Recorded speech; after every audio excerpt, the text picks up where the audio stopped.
అంజలి గారు ఆ పోస్టర్ దగ్గర రారా? అంజలి గారు ఒక్కసారి ఆ పోస్టర్ దగ్గర రారా మీరు?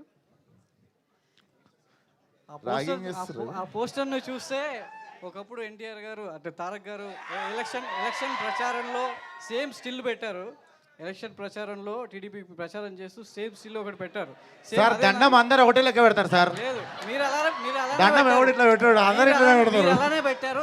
Same మిమ్మల్ని కావాలని ఆ డ్రెస్ కూడా కాకి డ్రెస్ కూడా అలానే ఉంది.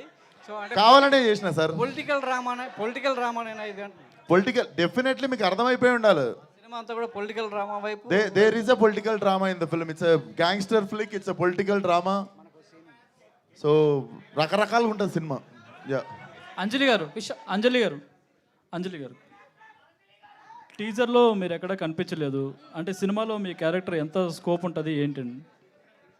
కనిపించదు ఉందిగా అంటే ఫ్రాక్షన్ ఆఫ్ సెకండ్స్ మేబీ కనిపించడం అంత ఐడెంటిఫైడ్ అంటే టీజర్ కదా ఇది, ట్రైలర్ లో ఫుల్ లెంగ్త్ ఉంటుంది.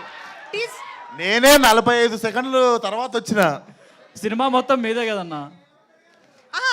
మీరు మూవీ చూస్తే అర్థమవుతుంది. జస్ట్ టీజర్, ట్రైలర్ లాంచ్ తర్వాత మాట్లాడదాం. ట్రైలర్ లాంచ్ అంటే ఇంకొంచెం మాకు లెంగ్త్ ఎక్కువ ఉంటుంది కాబట్టి అందరి క్యారెక్టర్స్ కొంచెం డీటెయిల్డ్ గా మేము చూపించగలుగుతాం. ఇది టీజర్ కాబట్టి చిన్న చిన్న గ్లిమ్స్ మాత్రమే చూపించగలం. విశ్వక్సేన్ గారు